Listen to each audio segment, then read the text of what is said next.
Hello everybody, welcome back to Initial Solution. In this video tutorial, I will show you how to reset PotPlayer settings. So let's get started the video.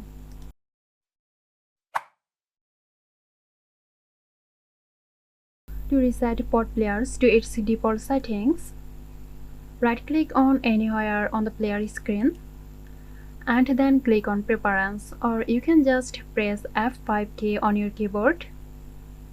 Click on it.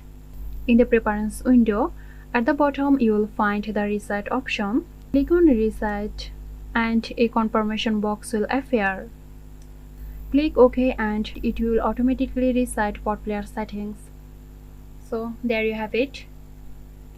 Stay tuned for more helpful tutorials here at Initial Solution.